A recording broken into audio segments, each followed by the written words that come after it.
Okay, अब आवाज़ सही हो गई। चलो, मैंने जितनी भी बातें अभी कही मैं फिर से कह देता हूँ। मैंने कौन कौन सी बातें कही। मैंने ये कहा कि सब्जेक्ट वर्ब अग्रीमेंट हमने स्टार्ट किया था, और सब्जेक्ट वर्ब अग्रीमेंट में हमने सब्जेक्ट के बारे में 3 चीज़ें सीखी थी। वो कौन कौन सी चीज़ें थी कि पहला इसकी डिफिनीशन, पहली चीज़ क्या थी कि पहले इसकी डिफिनीशन क्या होती है कि the part of a sentence for which a verb is used. फिर दूसरी चीज़ आपने सब्जेक्ट के बारे में क्या सीखी थी कि जो पोजीशन ऑफ सब्जेक्ट सेंटेंस में कहाँ कहाँ आ सकता है। तो मैंने बताया था कि a subject can be used anywhere in the sentence. इसमें से ये बिगिनिंग में भी आ सकता है, एंड में भी आ सकता है और मिडिल में भी आ सकता है। उसके एग्जाम्पल से हमने देखे थे, ठीक है। फिर हमने सब्जेक्ट के बारे में क्या सीखा था कि what all can be the subjects, क्या क्या सब्जेक्ट बन सकता है। उसमें आपने कौन कौन सी चीजें देखी थी। पार्ट्स ऑफ स्पीच से सिर्फ 2 थे, नाउन और प्रोनाउन। फिर आपने कुछ इधर देखे थे जिसमें वर्ब का ING form, that is gerund. फिर आपने इन्फिनिटिव 2+B1 लिखा था।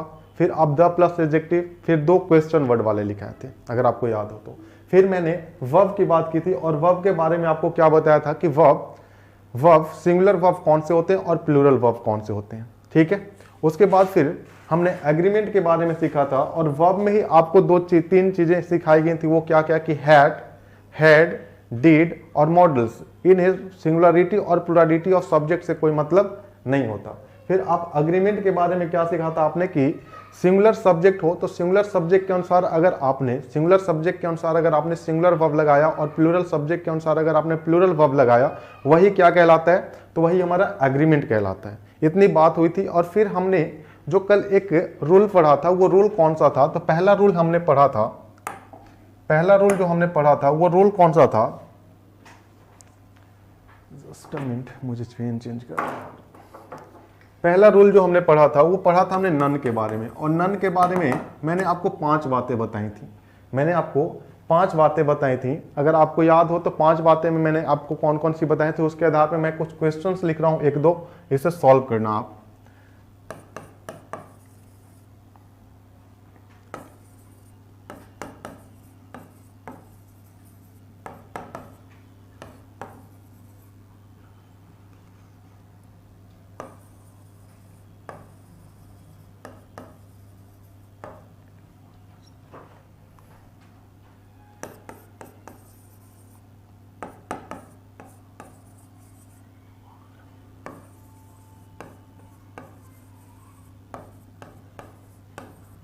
ये फर्स्ट है, ये सेकंड है कि नन इज और आर रिस्पॉन्सिबल फॉर दिस।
छोड़े, आप 3 ही एग्जाम्पल देखें और 3 को सॉल्व करें। आप 3 को आप सॉल्व करें। क्या क्या लिखा है मैंने ये आप देख लें। मैंने बताया आपको जो भी 5 रूल्स पहले कराए थे ठीक उसी पे हैं।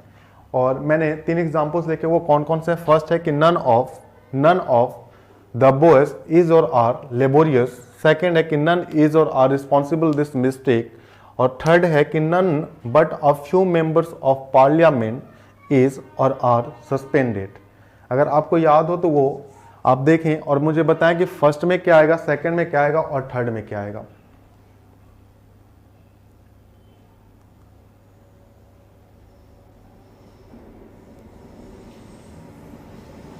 चलिए देखिए, मैंने क्या क्या बताया था। मैंने बताया था कि नन के बाद नन के बाद अगर ऑफ आ जाए, पहली चीज तो मैंने क्या बताई थी, आपको बताई थी ये चीजें कि अगर नन सब्जेक्ट बने तो डायरेक्ट आपको जो लगाना है वो सिंगुलर हेल्पिंग वर्ब लगानी है। पहली चीज ये मैंने सिखाई थी। दूसरी चीज मैंने क्या सिखाई थी आपको कि अगर नन आए तो नन के बाद अगर ऑफ आ जाए या फिर कोई और भी प्रीपोजिशन आ जाए तो इसके बाद अगर लिखा हुआ हो, इसके बाद अगर लिखा हुआ हो पिशियन, तो भी आपको सिंगुलर हेल्पिंग वर्ब ही लगानी है। क्यों? क्योंकि ये ऑफ जो होता है, ऑफ प्रीपोजिशन होता है और प्रीपोजिशन के बाद जो भी नाउन या फिर प्रोनाउन आता है ये दोनों ही ऑब्जेक्टिव केस में होते हैं। ये बातें मैंने आपको बताई थी लास्ट क्लास में। तो आप देख रहे हैं कि यहाँ ये जो ऑफ आया प्रीपोजिशन है और प्रीपोजिशन के बाद अगर ये जो बॉयज लिखा हुआ है ये ऑब्जेक्टिव केस में, ये प्रीपोजिशनल ऑब्जेक्ट बन रहा है। तो सब्जेक्ट हमारा कौन बन रहा है? नन। और जब भी नन डायरेक्ट सब्जेक्ट बनता है वो क्या लेता है अपने साथ? Singular helping verb. तो यहाँ पे क्या आना चाहिए? इज आना चाहिए। दो सेकंड है कि नन इज और are responsible for this mistake. तो आपको पता है कि जब नन डायरेक्ट सब्जेक्ट बनता है तो आपको क्या लगाना है? Singular helping verb. तो आप क्या लगाएंगे? इज। नेक्स्ट है कि none but a few members. आपको बताया गया था कि नन बट के बाद जैसा नाउन है, अगर सिंगुलर काउंटेबल नाउन है तो आप क्या लगाते हैं? सिंगुलर हेल्पिंग वर्ब लगाते हैं। अगर नन बट के बाद प्लूरल काउंटेबल नाउन है तो आपको प्लूरल हेल्पिंग वर्ब लगाना पड़ता है। तो आप देख पा रहे हैं यहाँ कि ये नन बट के बाद जो ये लिखा हुआ अ फ्यू मेंबर्स, ये पिशियन है। अगर ये पिशियन है तो ये अपने साथ क्या लेगा? प्लूरल हेल्पिंग वर्ब लेगा। तो प्लूरल हेल्पिंग वर्ब कौन है? यहाँ पे आर है। यहां तक आपको क्लियर होगा मैं उम्मीद करता हूं।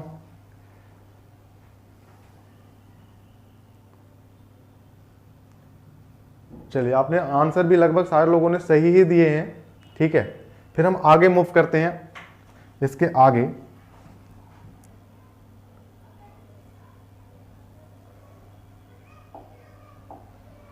आगे मूव करते हैं तो नेक्स्ट स्लाइड में देखते हैं। अब जो सेकंड रूल है, रूल नंबर सेकंड, वो है कि every sum no any. Every sum no any. अगर सेंटेंस में ये आए और इनके बाद ऑफ लिखा हुआ हो और ऑफ के बाद सॉरी,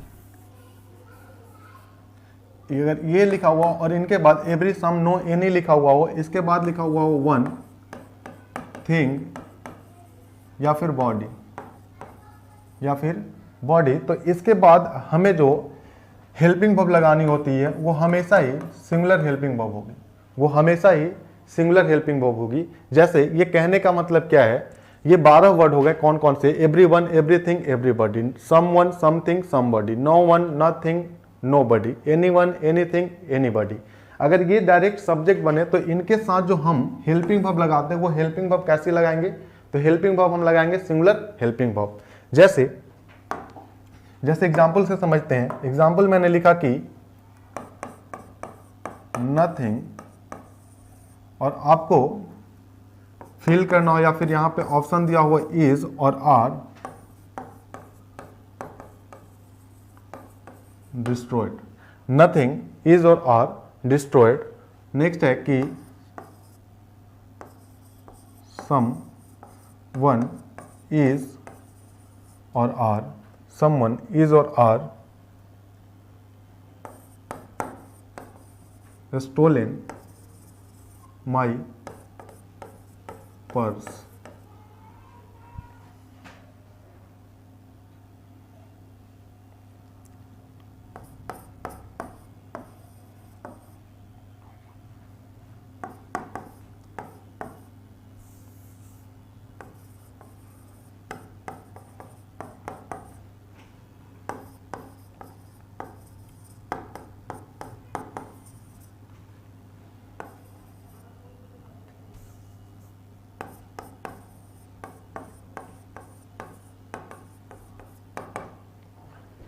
देखें, ये 3 एग्जाम्पल लिखे गए और क्या क्या है। पहला क्या है कि नथिंग इज और आर डिस्ट्रॉयड। आपको क्या बताया गया कि अगर सेंटेंस में ये 12 वर्ड बने, everyone, everything, everybody, no one, nobody, nothing, someone, somebody, something, anyone, anybody, anything, अगर ये डायरेक्ट सब्जेक्ट बनते हैं तो इनके साथ जो हमें हेल्पिंग वर्ब लगानी होती है वो हेल्पिंग वर्ब कौन सी होती है? Singular helping verb. तो इस हिसाब से अगर आप देखते हैं जो फर्स्ट लिखा हुआ है वो फर्स्ट क्या लिखा हुआ है? नथिंग। अगर डायरेक्ट नथिंग सब्जेक्ट बन रहा है तो नथिंग के अनुसार हम क्या लगाएंगे? इज लगाएंगे। तो हमने यहाँ पे क्या लगाया, इज। नेक्स्ट है कि समवन इज और आर स्टोलन माई पर्स, तो आप समवन की वजह से, समवन अगर डायरेक्ट सब्जेक्ट बन रहा है तो इसके अनुसार आप क्या लगाएंगे, इज लगाएंगे। नेक्स्ट है कि नो वन हैज और have submitted the project, no one has और हैव सबमिटेड द प्रोजेक्ट, इसके अनुसार नो वन के अनुसार भी क्या आना चाहिए, सिंगुलर हेल्पिंग वर्ब, तो आप क्या लगाएंगे, हैज लगाएंगे। बताएं ये कॉन्सेप्ट क्लियर है?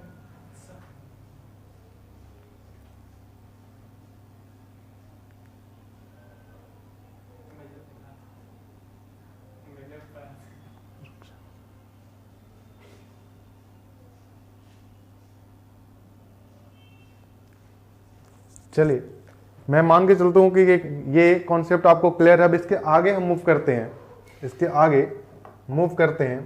तो जो हमारा थर्ड रूल है, जो हमारा थर्ड रूल है, वो थर्ड रूल क्या है कि जब सेंटेंस, ये थर्ड है, इसमें हम मैनी के बारे में बात करेंगे। अभी हमने दो रूल किए हैं। पहले में हमने क्या सीखा था, नन के बारे में। सेकंड में हम क्या सीख रहे हैं, सेकंड में हम सीख रहे हैं, सेकंड में हमने सीखा वो जो 12 वर्ड थे उसके बारे में। जो थर्ड है वो थर्ड किसके बारे में है, तो मैनी के बारे में। अब हम यहाँ पे हम मैनी के बारे में सीखते हैं, और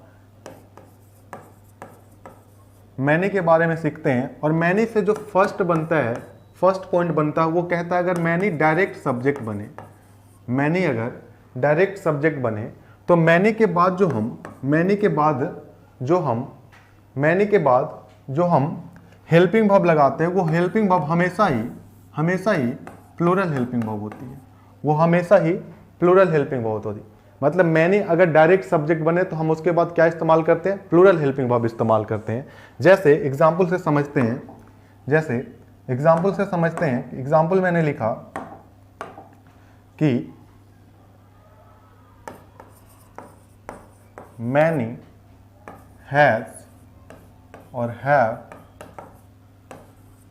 कम टू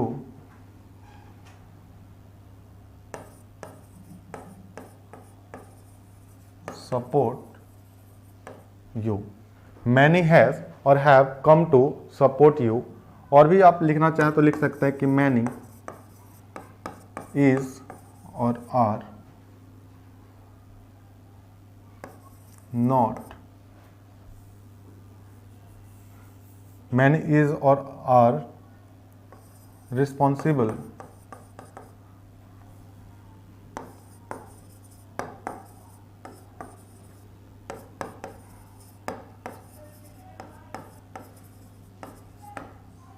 मिसहैप।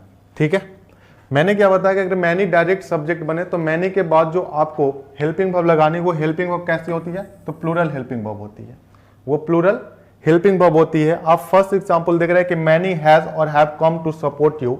यहाँ पे जो सब्जेक्ट बन रहा है वो सब्जेक्ट कौन बन रहा है, तो सब्जेक्ट हमारा बन रहा है मैनी। और जब मैनी सब्जेक्ट बनता है तो मैनी के बाद हमें क्या इस्तेमाल करना होता है, प्लूरल हेल्पिंग वर्ब। तो आप यहाँ पे हैज लगाएंगे या फिर हैव लगाएंगे, तो बेसिक सी बात है, अगर ये प्लूरल लेगा तो प्लूरल के अनुसार हम क्या लगाएंगे, हैव लगाएंगे। नेक्स्ट है कि मैनी इज और are responsible for this mishap. ठीक है, तो मैनी यहाँ पे भी सब्जेक्ट बन रहा है डायरेक्ट, और डायरेक्ट सब्जेक्ट बन रहा है तो आपको क्या लगाना है, आर लगाना है। फिर इसका जो सेकंड रूल है, वो सेकंड क्या है कि अगर मैनी के बाद ऑफ आ जाए, और ऑफ के बाद आप हमेशा ही यहाँ पे पीसीएन लिखते हैं, लेकिन यहाँ पे अगर सब्जेक्ट की बात करें कि सब्जेक्ट यहाँ पे मैनी बन रहा है या फिर पीसीएन बन रहा है, तो आप क्या कहेंगे, मैनी बन रहा है या फिर पीसीएन बन रहा है, आप क्या बताएंगे, बताएं आप। यहाँ पे मैनी बन रहा है या फिर पीसीएन बन रहा है, कमेंट करें जल्दी से।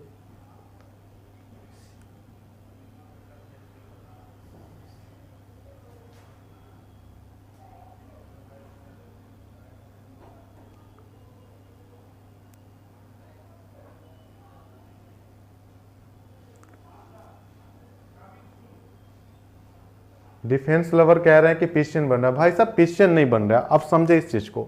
मैं कल से ये चीज समझाते समझाते आपको समझा रहा हूं, क्या समझा रहा हूं कि अगर सेंटेंस में प्रीपोजिशन आए, अगर सेंटेंस में प्रीपोजिशन आए और प्रीपोजिशन के बाद अगर आपने नाउन या फिर आपने प्रोनाउन इस्तेमाल किया है, तो इसके बाद आने वाले ये नाउन और प्रोनाउन दोनों ही कौन से केस में होते हैं? ऑब्जेक्टिव केस में होते हैं। इट मीन्स प्रीपोजिशन के बाद अगर ये जो दोनों नाउन और प्रोनाउन अगर कोई भी आता है तो ये क्या कहलाते हैं? ऑब्जेक्टिव कहलाते हैं। ऑब्जेक्टिव केस में होते हैं ये, तो ये ऑब्जेक्ट कहलाते हैं। तो यहाँ जो आप देख पा रहे हैं, जो आप यहाँ पे देख रहे हैं, क्या ये ऑफ प्रीपोजिशन है? क्या ये ऑफ प्रीपोजिशन है? और ऑफ के बाद अगर ये पीसीएन आया है तो क्या ये ऑब्जेक्टिव केस में है या नहीं है? अगर ये ऑब्जेक्टिव केस में है, अगर ये ऑब्जेक्टिव केस में है तो ऑब्जेक्टिव केस में होने की वजह से ही क्या आप इसे सब्जेक्ट कहेंगे?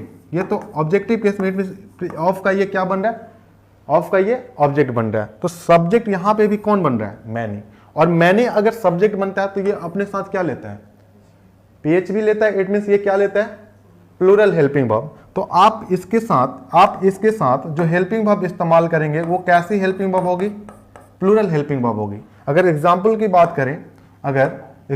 बात करें तो अगर मैं लिखता हूं कि many of the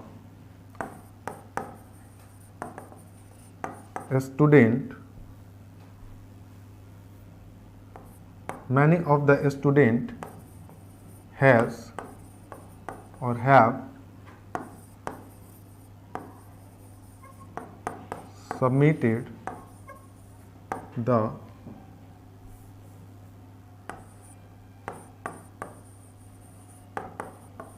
project. Many of the student has or have submitted the project. तो आप मुझे बताएं कि यहाँ क्या क्या एरर है।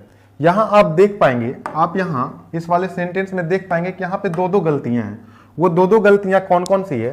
पहली गलती तो है कि आप जब मैनी ऑफ लिखते हो तो मैनी ऑफ के बाद जो आपको इस्तेमाल करना होता है नाउन, वो नाउन कैसा होता है?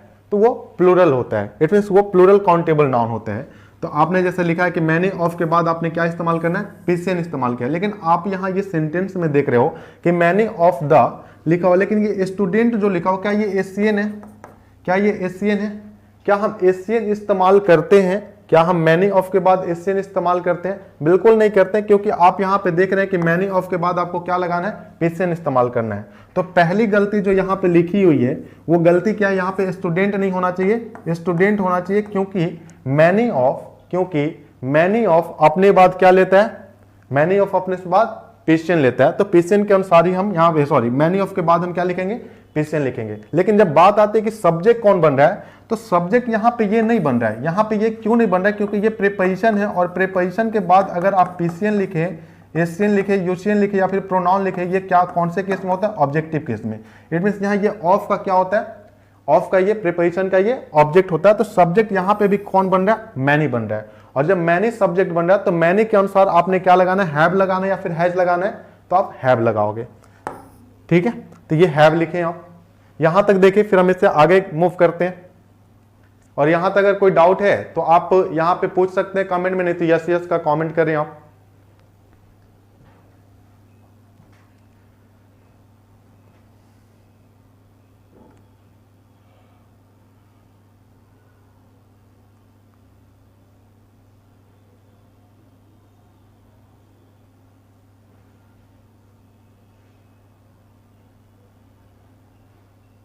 चलिए, आप स्क्रीनशॉट ले लिए होंगे। मैं अब आगे मूव कर रहा हूं। तो आगे अब देखते हैं कि अगर मैनी, ये मैनी का थर्ड पॉइंट है, और थर्ड पॉइंट क्या है? मैनी का ये थर्ड पॉइंट है, और मैनी का थर्ड पॉइंट है कि अगर मैनी के बाद ऑफ ना आए, मैनी के बाद ऑफ ना आए, और इसके बाद हमें इस्तेमाल करना हो नाउन, तो वो नाउन कैसा होगा? तो वो भी नाउन पीसीएन ही होगा। वो भी नाउन कैसा होगा? पीसीएन ही होगा। और इसके बाद आप जो हेल्पिंग वर्ब लगाते हैं वो हेल्पिंग वर्ब कैसी होती है? तो प्लूरल हेल्पिंग वर्ब होती है। आपको क्या बताया मैंने कि मैनी ऑफ के बाद भी आप पीसीएन लिखते हैं, और मैनी के बाद अगर आपको डायरेक्ट नाउन लगाना हो, मैनी के बाद अगर आपको डायरेक्ट नाउन लगाना हो तो वो नाउन भी कैसा होगा? प्लूरल होगा। इट मीन्स हम मैनी के बाद भी क्या इस्तेमाल करते हैं? पीसीएन इस्तेमाल करते हैं, और ये दोनों ही सब्जेक्ट बनते हैं और ये प्लूरल हैं। इस वजह से आपको वर्ब भी कैसी लगानी होती है? प्लूरल लगानी होती है। जैसे एग्जांपल से समझे कि मैनी स्टूडेंट्स इज और आर pursuing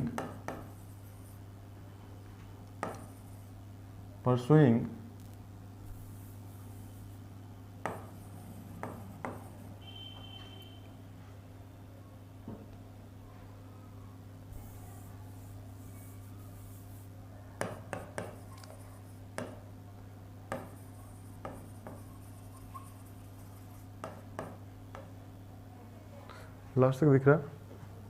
मैंने लिखा कि मैनी स्टूडेंट्स इज और आर परसुइंग देयर ग्रेजुएशन। तो आप देख पा रहे हैं कि अगर मैनी आया तो मैनी के बाद हमने क्या लिखा है, स्टूडेंट्स। अगर यहाँ पे स्टूडेंट लिखा होता, सिंगुलर लिखा होता तो ये गलत हो जाता।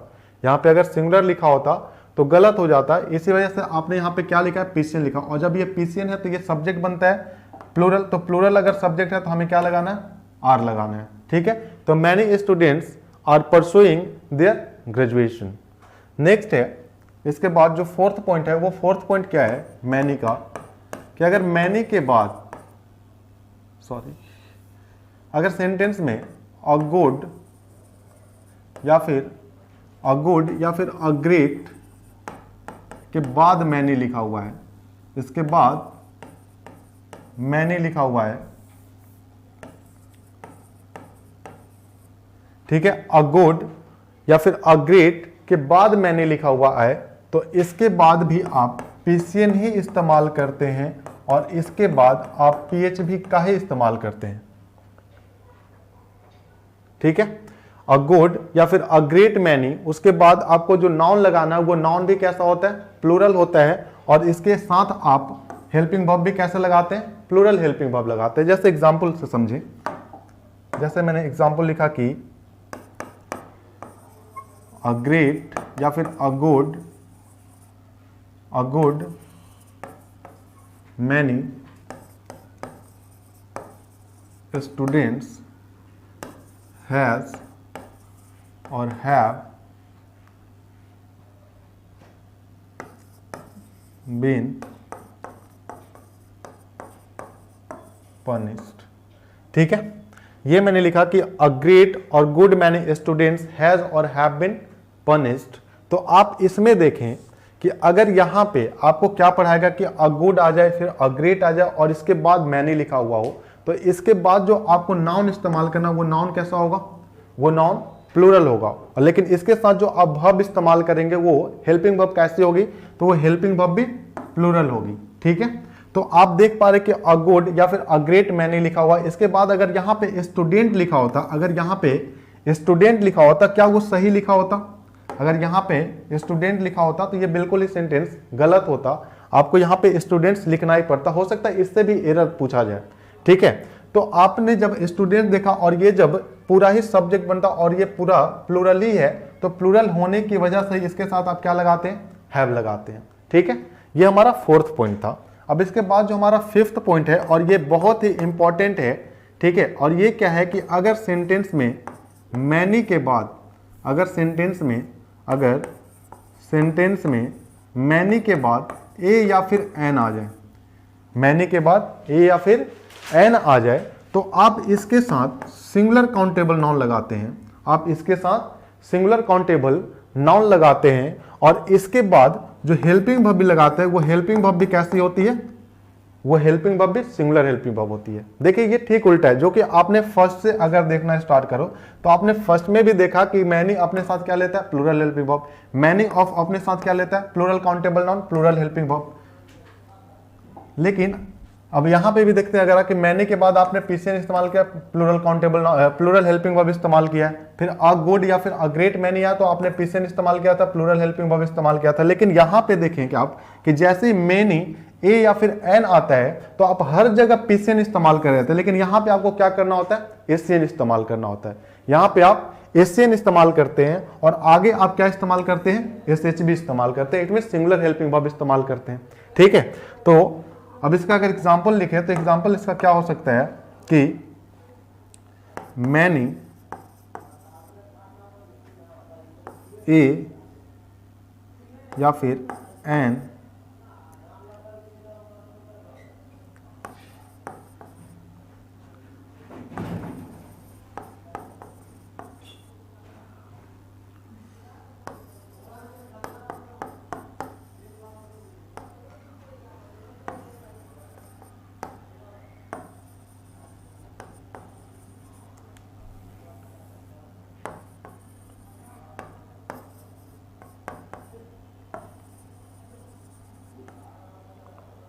मैंने लिखा कि मैनी ए और एन मेन हैज और have lost their job during lockdown. और दूसरा एग्जांपल लिखता हूं कि मैनी ए, पहले में आप एरर ढूंढे कि पहले में कहां की गलती है, ठीक है।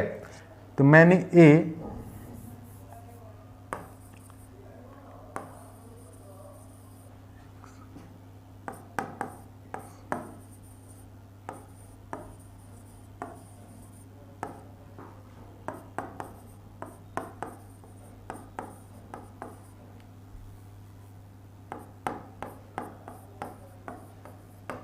ठीक है, ये दो एग्जाम्पल हैं लास्ट वाले कॉन्सेप्ट पे, और इसमें आप देखें कि क्या आएगा कहां पे। जैसे आप देख पा रहे हैं कि आपको क्या बताएगा कि मैनी के बाद अगर ए और एन आ जाए तो इसके बाद आपको सिंगुलर काउंटेबल नाउन लगाना है और सिंगुलर हेल्पिंग वर्ब लगाना है। तो आप पहले में मुझे बताएं कि पहले में क्या गलती है और दूसरे में क्या गलती है। आपको मैं 30 सेकंड का टाइम देता हूं और मुझे बताएं कि पहले में क्या गलती है और दूसरे में क्या गलती है।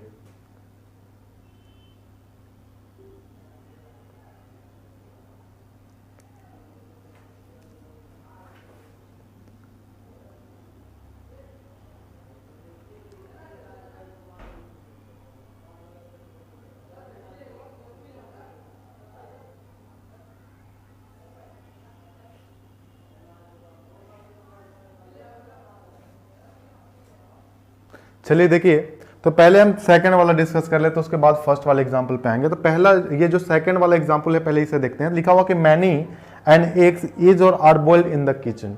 मैनी एन एग्स इज और are boiled in the kitchen. तो आपको बताएगा कि जब सेंटेंस में मैनी ए या फिर एन आए तो आपको क्या इस्तेमाल करना है, एग्स नहीं करना, क्या इस्तेमाल करना है, एग करना। तो सबसे पहली गलती तो ये है कि वहां पे एग्स नहीं होना चाहिए, यहां पे क्या आना चाहिए, एग आना चाहिए, ठीक है। और दूसरी गलती इसमें ये है कि मैनी ए और एन जैसे ही आता है उसके बाद सिंगुलर काउंटेबल नाउन लगाते हैं, लेकिन उसके साथ आप हेल्पिंग वर्ब भी कैसे लगाते हैं, सिंगुलर हेल्पिंग वर्ब भी लगाते हैं। तो यहां जो आर लिखा हुआ आर नहीं आएगा, क्या आएगा, इज आएगा।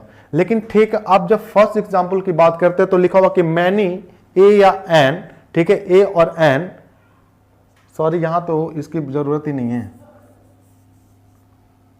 बस आप ये लिख लो, ये लिख लो कि मैनी अ मेन हैज और have lost their job during lockdown. तो आप देख पा रहे हो कि ये आप जैसे आपने अभी तक जो सीखा है इसके अनुसार नहीं, ये थोड़ा अलग है। ये आप जैसे बहुत सारे बच्चे यहाँ पे लिख रहे हैं कि मेन में गलती है सर, मेन की जगह पे मैन होना चाहिए, ये गलत नहीं है। आप देखिए यहाँ पे गलती क्या है, यहाँ पे गलती ये है कि आप यहाँ आगे देख रहे हो कि यहाँ पे देयर लिखा हुआ है, और जब देयर लिखा हुआ तो देयर आपको पता है कि ये प्लूरल होता है, देयर आपको पता है कि ये प्लूरल होता है, इट मीन्स ये प्लूरल की बात कर रहे हैं। तो जब ये प्लूरल की बात कर रहे हैं, सिर्फ यहां तक रहता कि many a main has lost, ठीक है, जॉब तक रहता, यहां देयर कोई नहीं रहता। तो देयर से हम सिर्फ पता लगा लेते हैं कि सॉरी, देयर से नहीं, सिर्फ यहां जॉब तक रहता तो आप कहते हैं कि ये सिंगुलर के लिए यूज हुआ है, ठीक है। लेकिन आप यहां पे देयर कह रहे हो, देयर कहने का मतलब है कि प्लूरल की बात कर रहे हो। आगे की संख्या अगर प्लूरल बताई जाए तो आपको पीछे भी प्लूरल ही इस्तेमाल करना होगा, और जब पीछे प्लूरल इस्तेमाल करना होगा तो आप यहाँ पे मैनी और मैन नहीं लिख सकते, सिर्फ आपको क्या लिखना होगा, many men have.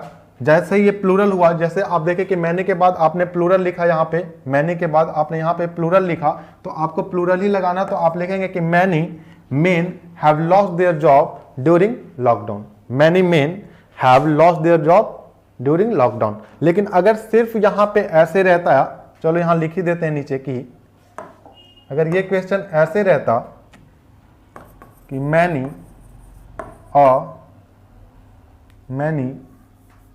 A main has और हैव लॉस्ट जॉब, ठीक है, लॉस्ट जॉब,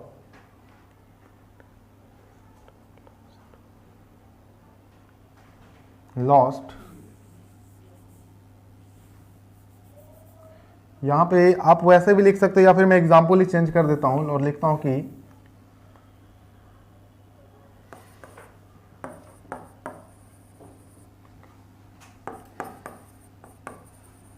ठीक है। ऐसे पहले वाले सेंटेंस में भी गलती नहीं है, लेकिन यहां पे देखें आप, जैसे मैं कहता हूं कि मैनी अ मैन हैज और हैव बिकम टीचर। तो आप देख रहे हो कि आगे आपको कोई ऐसा एक बाउंडेशन है जिसकी वजह से आप पीछे आकर के सुधार कर सको। ठीक है, तो आप यहां पे क्या करेंगे कि जैसे मैनी ए मेन आया है, तो इस आप यहां पे क्या करेंगे, इस ए की वजह से आप यहां पे इस मेन को आप क्या करेंगे, मैन कर देंगे। इसको आप काटेंगे और यहां पे आप क्या लिखेंगे, मैन लिखेंगे कि मैनी अ मैन। और जैसे ये मैन हुआ, ये सिंगुलर हो गया, और सिंगुलर होते ही अपने साथ ये क्या लेगा, सिंगुलर हेल्पिंग वर्ब लेगा। तो आप लिखेंगे कि मैनी अ मैन हैज, ठीक है, बिकम टीचर। ठीक है, become, many a man has become a teacher. ठीक है, ये हो गया पूरा सेंटेंस। ठीक है, यहां तक क्लियर है या किसी को डाउट है?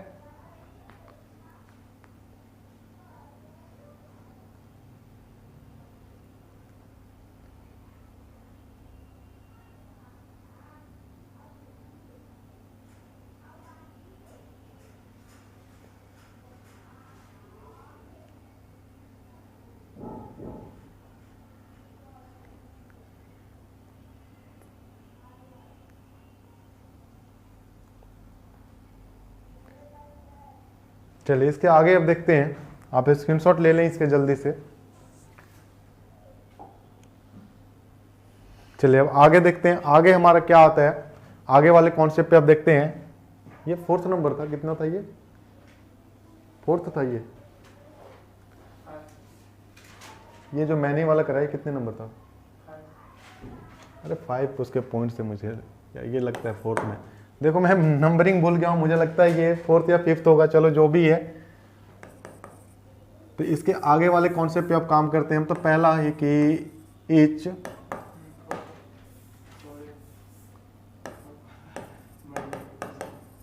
Either, neither, one.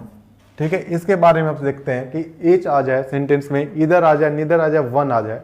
ठीक है, तो इससे भी 3 पॉइंट्स बनते हैं। पहला पॉइंट क्या है कि अगर सेंटेंस में ईदर आ जाए, नीदर आ जाए, ईच आ जाए और वन आ जाए, और इसके साथ हमें डायरेक्ट अगर हेल्पिंग वर्ब लगानी हो, अगर डायरेक्ट हेल्पिंग वर्ब लगानी हो, तो जो हेल्पिंग वर्ब होती है वो हेल्पिंग वर्ब हमेशा ही सिंगुलर हेल्पिंग वर्ब होती है। देखिए इस दोनों का प्रोनाउंसिएशन आप ईदर भी कर सकते, नीदर भी कर सकते, आइदर भी कर सकते, नाइदर भी कर सकते हैं, दोनों ही सही हैं, कोई गलत नहीं है। आप चाहे तो इसे आइदर पढ़ लें, नाइदर पढ़ लें, ईदर पढ़ लें, नीदर पढ़ लें, दोनों ही प्रोनाउंसिएशन गलत नहीं है, सॉरी सही हैं दोनों।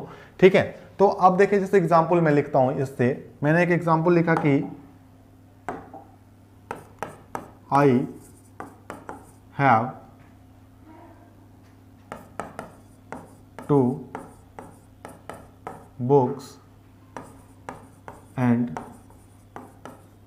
each is or are on English grammar. ठीक है, मैंने लिखा कि I have 2 books and each is और आर ऑन इंग्लिश ग्रामर। तो पहला सेंटेंस आपको जब मैंने बेसिक कराया था तो आपको कंजंक्शन के बारे में बताया गया था, और 2 सेंटेंस को आप ऐड करने के लिए आप कंजंक्शन एंड का इस्तेमाल करते हैं। तो यहाँ पे 2 सेंटेंस है। पहला सेंटेंस है आई हैव 2 बुक्स, मेरे पास 2 किताबें हैं।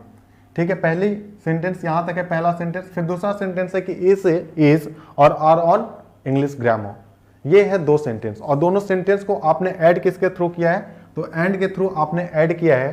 तो इसके अनुसार अगर आप ईच यहाँ पे दूसरे सेंटेंस का जो सब्जेक्ट बन रहा है, वो सब्जेक्ट कौन सा बन रहा है, तो सब्जेक्ट हमारा बन रहा है ईच। और जब दूसरे सेंटेंस का सब्जेक्ट ईच बन रहा है, तो ईच की वजह से आप इज इस्तेमाल करेंगे या आर करेंगे। तो आपको पता है कि अगर ये डायरेक्ट सब्जेक्ट बने इधर नीदर ईच वन, तो इसके साथ आपको क्या इस्तेमाल करना है, सिंगुलर हेल्पिंग वर्ब। तो आप इसके साथ क्या इस्तेमाल करेंगे, इज करेंगे। इसका अब सेकंड बनता है कि अगर सेकंड इसका क्या बनता है कि अगर सेकंड है कि अगर ईदर नीदर ईच वन के बाद हमें नाउन लिखना हो, तो नाउन हमेशा ही सिंगुलर काउंटेबल नाउन होगा, वो नाउन हमेशा ही सिंगुलर काउंटेबल नाउन होगा। और इसके बाद हम जो हेल्पिंग वर्ब लगाते हैं, वो हेल्पिंग वर्ब भी कैसी होती है, सिंगुलर हेल्पिंग वर्ब। जैसे मैं एग्जांपल दूं कि नीदर गर्ल इज और are your duck diamond. Duck diamond, ठीक है। तो आपको क्या बताया गया कि अगर सेंटेंस में इधर आ जाए, नीदर आ जाए, ईच आए, वन आए, इसके बाद जो हम नाउन लगाएंगे वो नाउन कैसा लगाएंगे, तो सिंगुलर नाउन लगाएंगे, सिंगुलर काउंटेबल नाउन, और उसके साथ जो हेल्पिंग वर्ब भी लगाएंगे वो हेल्पिंग वर्ब कैसे लगाएंगे, सिंगुलर हेल्पिंग वर्ब लगाएंगे। तो यहां जो लिखा हुआ कि नीदर गर्ल इज और आर योर डक डायमंड, तो आपको पता है, आप देख पा रहे हैं सेंटेंस से कि यहां जो आप देख पा रहे हैं कि नीदर के बाद अगर यहाँ पे गर्ल्स लिखा होता तो ये गलत होता, नीदर के बाद अगर गर्ल्स लिखा होता तो गलत होता, और सेंटेंसेस ऐसे भी पूछे जाते हैं, ठीक है। तो यहाँ जो नीदर गर्ल लिखा हुआ है ये बिल्कुल सही है, और आगे जो हेल्पिंग वर्ब लेगा वो हेल्पिंग वर्ब क्या लेगा, सिंगुलर लेगा, ठीक है। तो आप यहाँ पे क्या लगाएंगे, इज लगाएंगे। इसके बाद जो हमारा थर्ड पॉइंट है वो क्या है कि अगर सेंटेंस में ईच आए, सॉरी पहले मैंने इधर लिखा है, अगर सेंटेंस में इधर आए, नीदर आए, ईच आए या फिर वन आए, तो और इसके बाद अगर आपको लिखा हुआ मिल जाए एक प्रीपोजिशन दैट इज ऑफ, अगर प्रीपोजिशन लिखा हुआ मिल जाए, वो प्रीपोजिशन कौन सा है, ऑफ, तो ऑफ के बाद जो आप नाउन लिखते हैं वो नाउन हमेशा ही प्लूरल काउंटेबल नाउन आएगा। वो नाउन कैसा होगा, प्लूरल काउंटेबल नाउन होगा। और यहां पे अगर मैं बात करूं कि यहां पे सब्जेक्ट कौन बन रहा है, तो आप क्या मुझे सब्जेक्ट बता सकते हैं कि इस वाले सेंटेंस में हमारा पीसीएन सब्जेक्ट बन रहा है या फिर यही चारों में से कोई एक बन रहा है सब्जेक्ट, या फिर जो भी है आप बताएं जरा कमेंट करके।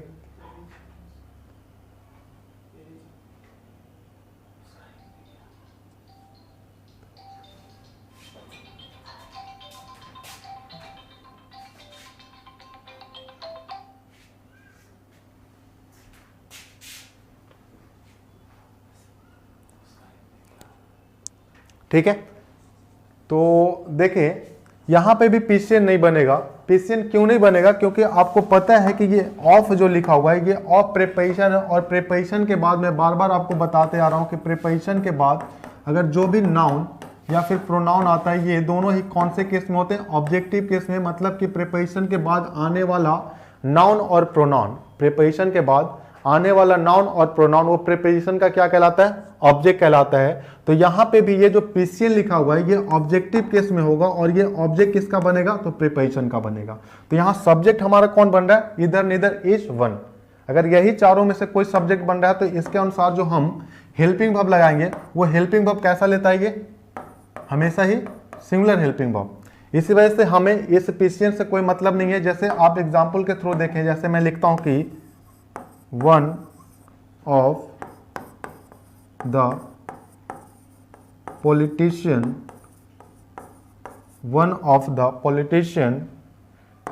इज और आर बिहाइंड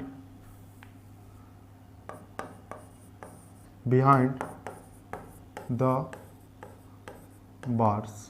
ठीक है, मैंने लिखा कि one of the politician is और आर बिहाइंड द बार्स। आप इसमें आपको क्या बताया गया कि अगर आप इधर नीदर ईच वन के बाद ऑफ लिखते हैं और ऑफ के बाद आपको नाउन लगाना है, तो वो नाउन कैसा होना चाहिए, पीसीएन होना चाहिए। लेकिन जो हेल्पिंग वर्ब आएगी वो हेल्पिंग वर्ब कैसी होगी, तो वो सिंगुलर हेल्पिंग वर्ब होगी। ये चीजें आपको बताई गई। ठीक है, तो आप देख पा रहे हैं यहाँ पे कि वन ऑफ के बाद जो ये द पॉलिटिशियन लिखा हुआ, क्या ये प्लूरल है या फिर सिंगुलर है, तो आप कहोगे ये सिंगुलर है। तो क्या हमें सिंगुलर लिखने की इजाजत है, क्या हमें सिंगुलर लिखने की इजाजत है, तो सिंगुलर हम नहीं लिखते, क्या लिखते हैं हम, प्लूरल लिखते हैं। इसी वजह से यहाँ पे तो सबसे पहले हमें क्या करना होगा, politicians, one of the politicians. फिर आप इज लिखेंगे या फिर आर लिखेंगे तो ये सेंटेंस का सब्जेक्ट डिसाइड करता है। सेंटेंस का सब्जेक्ट जैसा हुआ वैसा ही हम क्या लगाएंगे, हेल्पिंग वर्ब लगाएंगे। तो आपको पता है, आपको मैं यहाँ पे भी बताया कि ये जो ऑफ आया है ये ऑफ प्रीपोजिशन है, और प्रीपोजिशन के बाद आने वाला नाउन या फिर प्रोनाउन, प्रीपोजिशन के बाद आने वाला नाउन या फिर प्रोनाउन ये हमेशा ही क्या होता है, ये हमेशा ही ऑब्जेक्टिव केस में होता है। इसे ही हम कहते हैं ऑब्जेक्ट, प्रीपोजिशनल ऑब्जेक्ट। तो ये प्रीपोजिशनल ऑब्जेक्ट बन रहा है, तो सब्जेक्ट यहाँ पे कौन बन रहा है, वन। और वन के अनुसार आप क्या लगाएंगे, इज लगाएंगे या फिर आर लगाएंगे, तो आप इज लगाएंगे। ठीक है, ये हमारा नेक्स्ट पॉइंट था, दैट इज 4। ठीक है, आप लिखें यहां तक, जल्दी से स्क्रीनशॉट लें, अगर कोई डाउट है तो कमेंट करें। और वीडियो को अपने दोस्तों के बीच शेयर करो भाई, और वीडियोस को लाइक भी करें आप।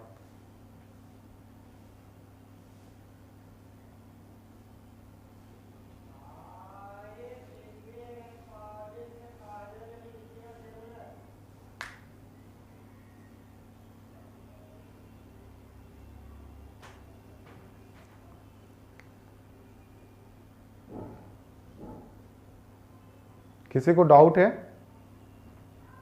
या सबको क्लियर है?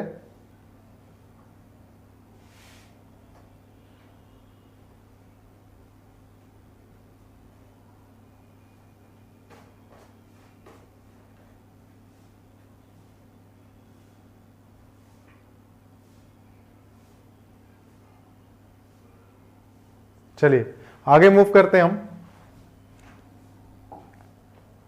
और नेक्स्ट है हमारा, नेक्स्ट है कि अगर सेंटेंस में इस फॉर्मेट पे हो, ये फिफ्थ शायद रूल होगा हमारा, अगर सेंटेंस में इस फॉर्मेट पे हो कि पहले एक नाउन आया हुआ हो, ठीक है, उसके बाद एक प्रीपोजिशन आया हुआ हो, और फिर एक नाउन आया हुआ हो, फिर प्रीपोजिशन आया हुआ हो, और फिर एक नाउन आया हुआ हो। अगर मैं आपसे पूछूं कि इस वाले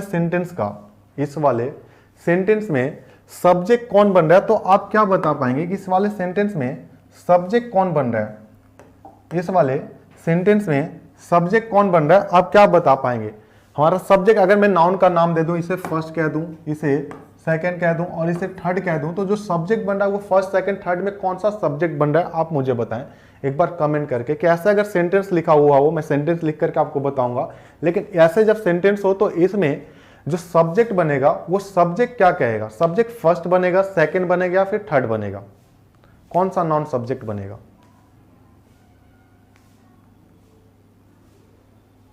संतोष कुमार बिल्कुल सही, शिवम दुबे बिल्कुल सही है। तो फर्स्ट वाला बनेगा, क्योंकि मैं बार बार आपको बता रहा हूं कि प्रीपोजिशन के बाद आने वाला नाउन और प्रोनाउन, प्रीपोजिशन के बाद आने वाला नाउन या फिर प्रोनाउन दोनों ही ऑब्जेक्टिव केस में होते हैं। तो यहां जैसे ही आप देखते हो कि ये प्रीपोजिशन और प्रीपोजिशन के बाद नाउन है, इट मींस ये ऑब्जेक्टिव केस में। आपने देखा ये प्रीपोजिशन के बाद नाउन है, इट मींस ये भी ऑब्जेक्टिव केस में। तो सब्जेक्ट कौन बन रहा है? तो सब्जेक्ट हमारा फर्स्ट वाला नाउन बन रहा है।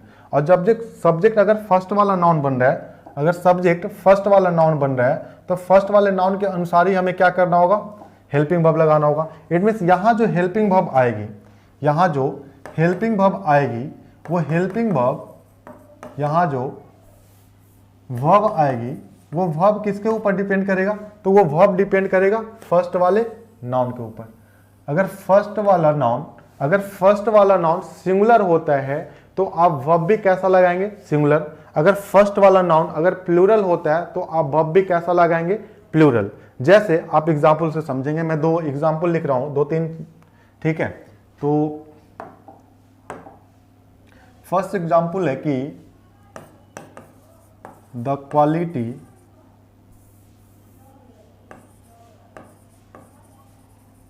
Quality of the mangoes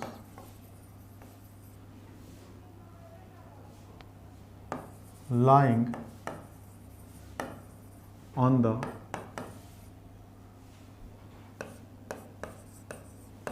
table is or are excellent.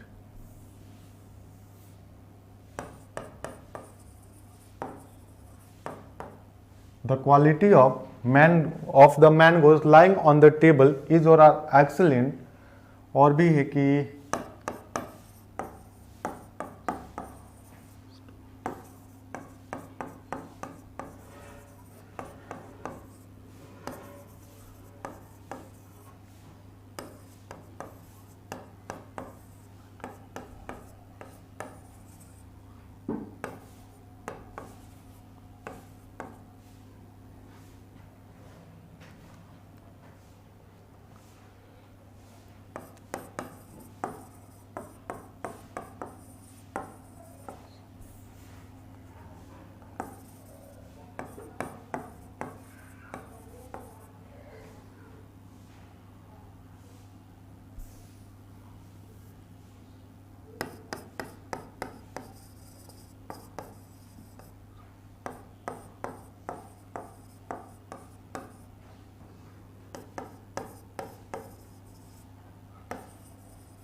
चलो द टेस्ट ऑफ, ये टेस्ट है, द टेस्ट ऑफ द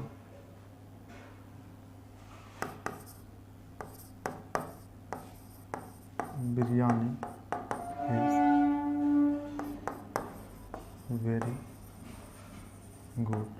ये 4 एग्जाम्पल लिखे हुए हैं और 4 में आप मुझे बताएं कि फर्स्ट में क्या आएगा, सेकंड में क्या आएगा और थर्ड में क्या आएगा।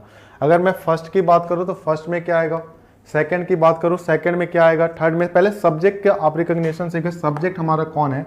अगर मैं फर्स्ट की बात करूं तो फर्स्ट में हमारा सब्जेक्ट कौन बन रहा है, सेकंड में कौन सा सब्जेक्ट बन रहा है और थर्ड और फोर्थ में कौन सा सब्जेक्ट बन रहा है। तो आपको क्या बताया गया कि अगर प्रीपोजिशन आया हुआ सेंटेंस में, अगर प्रीपोजिशन के बाद, अगर प्रीपोजिशन आया हुआ सेंटेंस में और प्रीपोजिशन के बाद अगर आप नाउन और प्रोनाउन इस्तेमाल करते हैं तो वो कौन से केस में होते हैं, ऑब्जेक्टिव केस में होते हैं। इसी वजह से आप जैसे ही देखते हो ये ऑफ प्रीपोजिशन है और प्रीपोजिशन के बाद ये जो द मैंगोज नाइंग लिखा हुआ है ये कौन से केस में है, तो ये ऑब्जेक्टिव केस में है। ये प्रीपोजिशन के बाद जो लिखा हुआ है जो भी शब्द वो कौन से केस में है, ऑब्जेक्टिव केस में है। ठीक है, वैसे अगर मैं सेकंड की बात करूं, सेकंड यहाँ पे जो द टेबल लिखा हुआ है, द टेबल लिखा हुआ, अगर नाउन की बात करें तो इक्वालिटी नाउन है, मैंगोज नाउन है और द टेबल नाउन है। 3 नाउन है, 3 नाउन में से हमारा सब्जेक्ट कौन बन रहा है, तो फर्स्ट वाला बन रहा है। क्यों बन रहा है, क्योंकि यहाँ जो ऑन लिखा हुआ ऑन भी प्रीपोजिशन है और प्रीपोजिशन के बाद जो द टेबल लिखा हुआ है, द टेबल लिखा हुआ प्रीपोजिशन के बाद ये ऑब्जेक्टिव केस में लिखा हुआ है। तो ये द टेबल भी कौन से केस में है, ऑब्जेक्टिव केस में है। तो सिर्फ एक ही हमारा सब्जेक्टिव केस में बन रहा है, वो सब्जेक्टिव केस कौन सा बन रहा है, द क्वालिटी। और द क्वालिटी की अगर बात करते हैं तो आपको बेसिक क्लास में मैंने बताया कि ITY जिसके लास्ट में आता है वो अनकाउंटेबल नाउन के श्रेणी में आता है। तो ये अनकाउंटेबल नाउन है और अनकाउंटेबल नाउन को आप हमेशा ही क्या मानते हैं, तो अनकाउंटेबल नाउन को आप हमेशा ही सिंगुलर मानते हैं। तो यहाँ पे ये जो द क्वालिटी लिखा हुआ है ये सिंगुलर नाउन लिखा हुआ है और अगर सिंगुलर है तो अपने साथ ये क्या लेगा, सिंगुलर हेल्पिंग वर्ब। इसी वजह से हम यहाँ पे क्या इस्तेमाल करेंगे, इज इस्तेमाल करेंगे। जो आप सेकंड एग्जांपल देख रहे हैं लिखा हुआ कि the cost of living in many cities is और आर हाई। ठीक है, the cost of living in many cities is और आर हाई। तो आप देख पा रहे हैं यहाँ पे कि ये ऑफ लिखा हुआ है। मैंने कल ही बताया था, फिर जो भी आप बेसिक पढ़े थे तो आपको बताया था कि अगर प्रीपोजिशन के बाद अगर हम वर्ब भी लिखते हैं तो वर्ब कौन से फॉर्म में आता है, तो ING फॉर्म में आता है। जैसे आप यहाँ पे देख रहे हो ऑफ प्रीपोजिशन और प्रीपोजिशन के बाद जो लिव लिखा हुआ है, लिव क्या है, वर्ब। ठीक है, और वर्ब को हमें किस फॉर्म में लिखना पड़ रहा है, ING फॉर्म में, ताकि ये जेरंड बने और नाउन की तरह काम कर सके, ताकि ये ऑब्जेक्टिव केस में आए। इसी वजह से ये जो लिविंग लिखा हुआ है ये भी कौन से केस में, ऑब्जेक्टिव केस में। नेक्स्ट अगर मैं बात करूं मैनी सिटीज की, तो मैनी सिटीज के पहले भी एक प्रीपोजिशन आया है, यहाँ पे भी प्रीपोजिशन था। अगर ये प्रीपोजिशन तो प्रीपोजिशन के बाद जो मैनी सिटीज लिखा हुआ है, मैनी सिटीज भी कौन से केस में है, ऑब्जेक्टिव केस में है। ठीक है, तो हमारा यहाँ पे सब्जेक्ट कौन बन रहा है, तो सब्जेक्ट बन रहा है द कॉस्ट, और द कॉस्ट की वजह से आप क्या इस्तेमाल करेंगे, तो इज इस्तेमाल करेंगे। ठीक है, इज इस्तेमाल करेंगे। वैसे ही आप जब देख रहे हैं कि the apples of Himachal Pradesh is और आर हाईली डिलीशियस। ठीक है, तो आप यहाँ पे देखेंगे कि सब्जेक्ट कौन बन रहा है, तो आप देखो ये सही हिमाचल प्रदेश, अगर आप देखो तो हिमाचल प्रदेश से पहले एक ऑफ आया है जो कि एक प्रीपोजिशन है, और अगर ये प्रीपोजिशन है तो प्रीपोजिशन अपने साथ ऑब्जेक्ट लेता है, तो ये ऑब्जेक्टिव केस में। तो सब्जेक्ट हमारा कौन बन रहा है, द एप्पल्स, और द एप्पल्स जो लिखा हुआ है, एप्पल्स अगर लिखा हुआ तो एप्पल्स प्लूरल है या फिर सिंगुलर है, तो प्लूरल है। अगर ये प्लूरल है तो प्लूरल होने की वजह से ही क्या ये अपने साथ आर लेगा या नहीं लेगा, आर लेगा। तो ऐसा नहीं, आपको ये नहीं रट लेना कि अगर ऐसे केस बनते तो आप सिंगुलर ही लगाते, आप प्लूरल भी लगाते, सब्जेक्ट लेकिन कौन बनता है ये आपको पहचान में आना चाहिए, आइडेंटिफिकेशन ऑफ सब्जेक्ट। ठीक है, तो नेक्स्ट हमारा लिखा हो कि द टेस्ट, ये टेस्टो नहीं है, द टेस्ट है,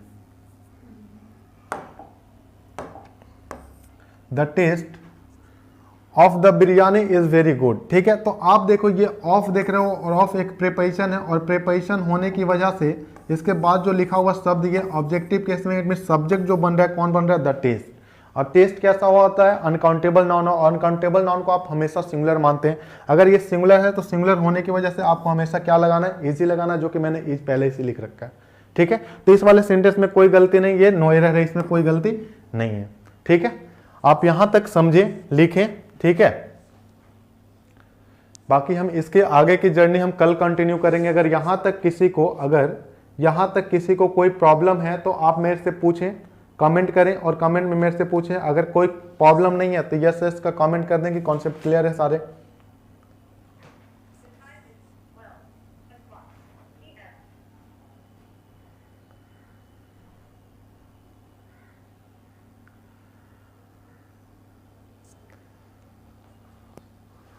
सर तो हिमाचल प्रदेश ऑब्जेक्ट है। हाँ बिल्कुल राहुल राज, ये हिमाचल प्रदेश ऑब्जेक्ट है। क्यों ऑब्जेक्ट है? क्योंकि यहाँ पे ऑफ लिखा है और ऑफ जो होता है प्रीपोजिशन होता है और प्रीपोजिशन के बाद आने वाला जो भी नाउन या फिर प्रोनाउन होता है, जो भी नाउन या फिर प्रोनाउन होता है वो ऑब्जेक्टिव केस में होता है। तो ये ऑब्जेक्टिव केस में तो ये प्रीपोजिशनल ऑब्जेक्ट है, ये प्रीपोजिशनल ऑब्जेक्ट है। सब्जेक्ट हमारा कौन बन रहा है? तो द एप्पल्स बन रहा है। और द एप्पल्स क्या है? प्लूरल है, तो इसके साथ हम क्या इस्तेमाल करेंगे?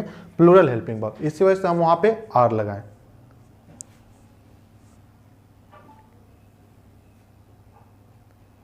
और कोई डाउट है?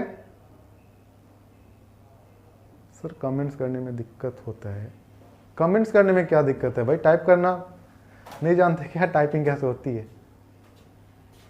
चलिए फिर मैं यहीं तक सेशन को रखता हूं, ठीक है। अब सेशन को एंड करते हैं, अगले क्लास में फिर मिलेंगे। चलिए ठीक है, सबको जय हिंद।